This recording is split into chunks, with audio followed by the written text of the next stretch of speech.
Good morning, boys and girls. We are actually going to finish the book of Sadako and the Thousand Paper Cranes. We do not have any vocabulary words that go with this chapter. You know that the last thing that really kind of has happened is that her family came for what they said was a last visit. She got to see her best friend and all of her family members. She got the kimono that she'd always wanted and that the mom had always wanted to give to her. And so it kind of leads me to believe, you know, that the family may know something that they're not telling Sadako. And we know that at the very end of the chapter, it ended up with it saying that she made 644 cranes and that it was the last one that she ever made. So now at this particular time, we need to go through and read the chapter. Okay?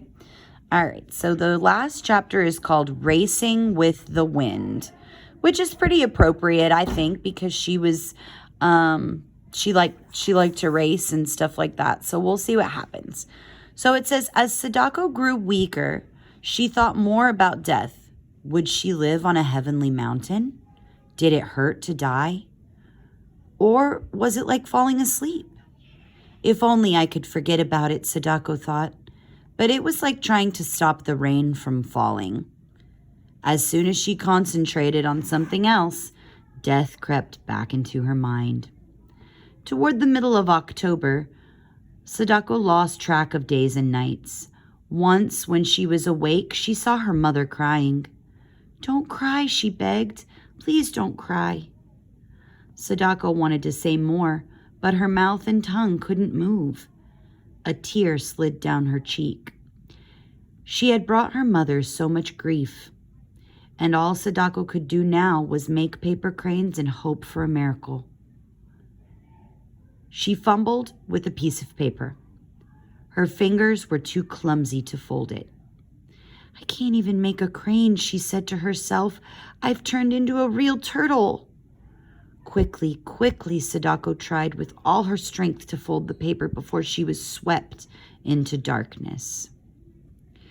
It might have been minutes or hours later that Dr. Numata came in and felt Sadako's forehead. He gently took the paper out of her hands. She barely heard him say, "It's time to rest. You can make more birds tomorrow." Sadako gave a faint nod. Tomorrow. Tomorrow seemed like such a long, long way off. The next time she awoke, the family was there. Sadako smiled at them. She was part of that warm, loving circle where she would always be. Nothing would ever change that. Already lights were dancing behind her eyes. Sadako slid a thin, trembling hand over to touch the golden crane.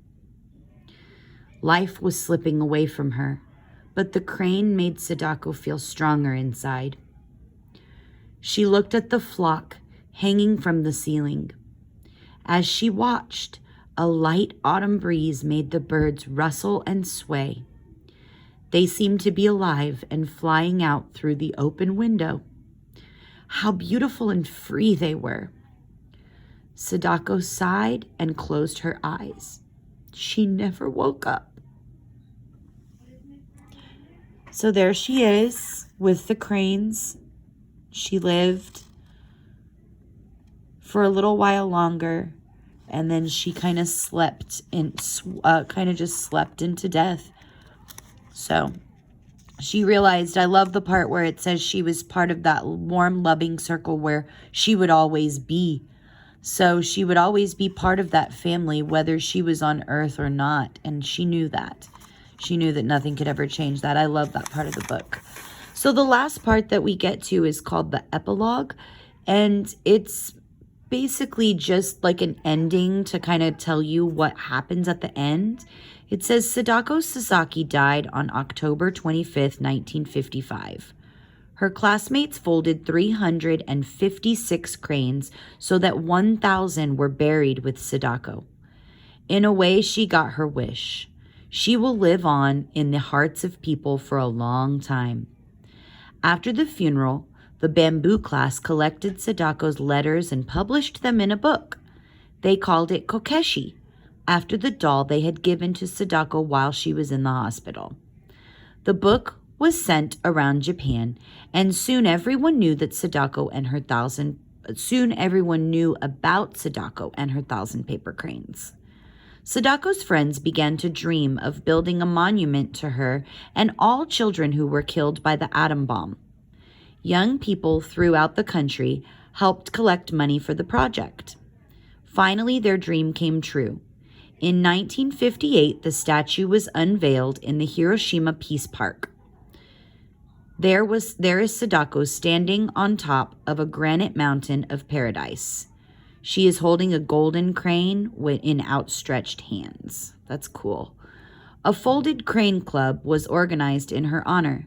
Members still place thousands of paper cranes beneath Sadako's statue on August 6th, Peace Day. They make a wish too. Their wish is engraved on the base of the statue. This is our cry. This is our prayer. Peace in the world. So it almost and it's almost like they are praying for peace, and not just good health, but just peace in the world, so that no one else is affected by some sort of nuclear bomb or any kind of chemical like Sadako was. So that is the end of the book, guys. Hopefully you enjoyed it. I know it was a little sad. There she is right there. And there will be a biography that you can watch where it actually shows you what she really truly looked like with real pictures and things like that. So hopefully you enjoy it. And then there will be a small writing project that you'll need to do as well. So thank you for sticking with us through this book, and we hope you have a really good Friday.